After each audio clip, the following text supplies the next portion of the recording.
chapter 17 update is out, and I want to go over all the things that have changed here in game based on the patch notes. So the first thing is going to be here in the journal. They have the story journal here where you can actually watch past story, which is actually kind of dope. Makes it significantly easier to be able to actually watch this and get caught up. You mean maybe because I didn't really start to pay attention to the story until later, especially when they really started to make it a big part of the game. So I might end up going back and actually catching up and see if I can understand it a little better, but it's a nice way for them to do that. Okay, the next is going to be the dyeing station. They really enhance this a lot. So you can have like wardrobes, and you can add multiple wardrobes here. You can also have different types here where it changes. They're adding this. You can like preview stuff. Like a lot of this is something that has already been added, but then they also are allowing you to, if you have the exclusive weapon of a character, you can dye that as well. So I believe you have to go through the fake core section and actually bring up the weapon. I was hoping you can do it here, but dye exclusive weapon is literally right here if you have it, and then you can actually change the weapon too. Here, let's actually, okay, that's kind of dope because I haven't done the character at all, but let's actually dye this. Okay, and so I think that looks kind of garbage, but you know, you can. And then I think the kind of dope thing is, especially this wardrobe function, I believe this has already been added, but being able to do multiple things here if I had the crystals for it, and then so you're not stuck on one thing. That one thing I was super indifferent by was this whole wardrobe function when it first got announced, but actually seeing it in PvP where people have their own flair on their own particular characters, I think is actually kind of dope, especially when in a game with so many mirror matches you see the same character so often that people have their own take on what the character looks like. I think is actually kind of cool, and then them making it significantly better from a user interface perspective is actually kind of nice. And then here's a couple things that I think would be easier to show on the actual post on Facebook, where we got the thrust modification. Kind of interesting that they changed this passive, whereas upon taking damage, it used to be upon taking damage deals 30% and inflicts stun on the attacker for 5 turns when the attack hits. Then after, it deals damage to the attacker upon taking damage 30%, then afflicts the attacker with stun for 5 to 12 turns based on own current health when the attack hits. I really like this change because I thought the thrust passive was really nice, but it was only really good when there wasn't that many people left because the stun didn't really do anything. Like when you only have a 5 turn thing, that's 5 in order in this game, and if you have all people up, they're not even going to be stunned in a time where it really matters. Like sometimes if they had counter, or if they had like that's really about it, that it would actually make a difference. Or if you had something that you wanted to give them a turn, and that's so rare. Whereas if you send someone for 12 turns, that's gonna be really impactful, and it's gonna make you second guess actually attacking one of these thrust characters, especially in the beginning of the game, because I believe it's gonna be scaling 12 turns is when they're high health. It's gonna be 12 turns, so maybe they take damage. Maybe you're gonna get like 7 or 8 turn one, realistically, if they actually hit that character. But I think that's really good because I like seeing more of these passives actually get play. Then next, the signature force here, we got a St. West signature force being added, so slowly actually going to start to become relevant here once you still need a fake core. They're starting to add that up. Still hard to get excited for these factions until the actual character gets the fake core, but they're adding that typical structure here. It's kind of, didn't really know what element to expect that they would add, but I guess lunar makes sense.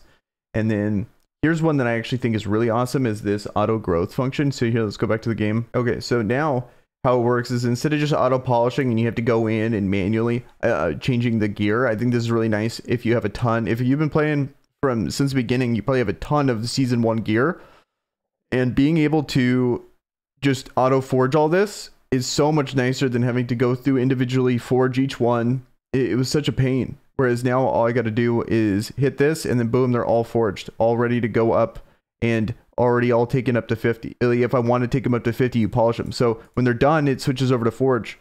And I think that's a really clean system, to be honest. So here, I'll just do it for the video here. We'll polish them all, boom, and then they're all done. And if I want to, I can just forge them all, boom. And then now I could take them all to 60 if I wanted to. Even since it looks like I'm shocked I have the polished material to take them all to 60, but you could totally do that if you want to. And just it's really nice, especially I need to do that for Schmid, for example, like wherever he's at. So I need to take this dude up. So being able to do that on his gear will actually be really nice. and then you can awaken them. And I'm assuming season 2 gear is around the corner ish. So being able to do that with this gear, like the rank 1 gear, is going to be nice as well. We have no idea how they're actually going to implement the system. I'm really looking forward to how they're going to do that, but at least we got some more quality of life updates in this patch. And this is a super nice quality of life change that they did to the door creation, where they have them just on tabs here. Because stuff like this, I never want to use this. This currency is way too valuable to just roll for something like this, and then the drop rates are so low, it's not even worth it. So having these just separate, all in order, is really nice. Having the equipment ready to go, like, this is so much better than how it used to be. Absolutely so much better. And being able to do this, so you see the new one down here and the 2 characters there, so that's why there's a notification. But we got the rank one. This is the one I usually roll here, but I really like how they did this. And I would say this is a lot of the most popular stuff here. You know, at the top, that's the bookmark one. But they have the recruit. They have it's just a new quality of life change that is really clean. When it comes to this game, a lot of stuff like really chugs, whereas having it all really cleanly laid out like that, I don't need to make these unnecessary clicks that are really over time get pretty frustrating. And here's another quality of life change that it potentially even more than quality of life, it's just an actual straight up benefit for people, is being able to exchange these circles. So yes, you get a bad exchange rate where it's 2 to 1, but you at least get to be able to get these things. If there's characters you've already done with a particular faction, you don't want these circles anymore. This is for unleash potential on characters that are legendary and below. If you're not familiar with this currency, but being able to do this is actually super nice, because this currency takes forever to get. It takes a lot of the exploration, either passively or when you're actually in game doing it with Leafy. So being able to convert old currency that you might have farmed too much, you might not understand the system, because for a while their unleashed potential was really not that big of a deal in this game. So maybe you were farming this a ton and didn't really care what nation you were actually farming. So being able to convert this, even though it's a bad conversion rate, is still really nice. And another really nice like clean system how they implemented this. I think this is really good. Okay, and then another thing they added, where in the exploration, because Gale gives you a ton of resources when it comes to solar seals, so being able to know if you caught Gale or not, I think is obviously just a really good bonus compared to what it used to be. So I like that there are little things like that I feel go a long way in games like this. So that they have good attention to detail when it comes to these quality of life changes. Now we just want actual content, but the quality of life changes that they have added, and they have been adding all throughout these patches, have actually been really good. It's nice to keep seeing them. I just want more content to actually go with what they're trying to do. Here, and then this part, I feel like this kind of misses the mark in my opinion. I don't like this way of implementing this. I feel like this game mode, it's hard for me to talk about because it's the game mode that I feel like has by far the most potential in the game, that they just decided to ruin with the forced auto battling after, I want to say around stage 6 or something like that.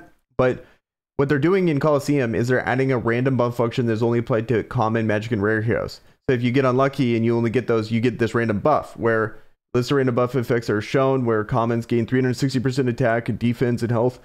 This is just a weird band-aid as a fix to where you can easily fix this, whether you need to lower the rewards or whatever, but at least make it something engaging and fun where you actually get to play and manual the battles. I think that would go such a long way to make this game mode actually fun, where it's like Arena in Hearthstone, where you can just play and then you get to choose you have a random 3-drop and you get to pick it, but at least you get to play it out. If you get bodied by the better team later on, it's not that big of a deal, but going on auto and just watching them do horrible moves is not a fun experience. Even if you are getting rewards, it's just not worth it for people if it's not a fun time, in my opinion. So this is better than nothing, but this is something that is just bizarre to add when I feel like the actual fix is so obvious.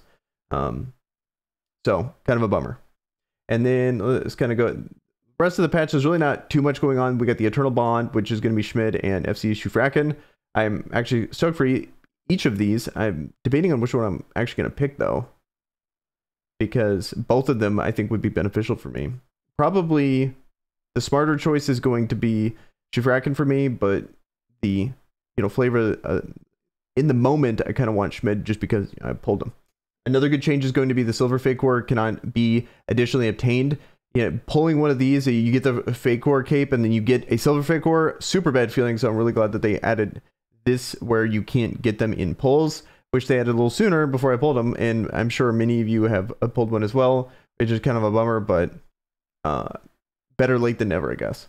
And then kind of a fun little change that they did to the Air Squadron here, where they added 4 Air Squadron emblems have been added here. And it takes a ton of wind wing tokens to actually purchase one of these, but I think some of them are actually kind of fun. Okay, and then lastly, this hero introduce function, you can kind of see it at the end here. Yeah, right there, where hero introduce added appearance scene, and you could just go to the character and then watch the actual intro when you actually get a character. So I think that's kind of dope that they added that nice little thing where if you missed it, you can actually go watch it, like a hype thing when you actually pull the character. So that's going to be it for chapter 17 when it comes to most of the changes. A lot of these are really good UI enhancements, and they added chapter 17 that you expect some content on that here soon. I'm going to do a playthrough on that, so I haven't even attempted it yet, but that is to come later. And with that, guys, I'm out. Peace.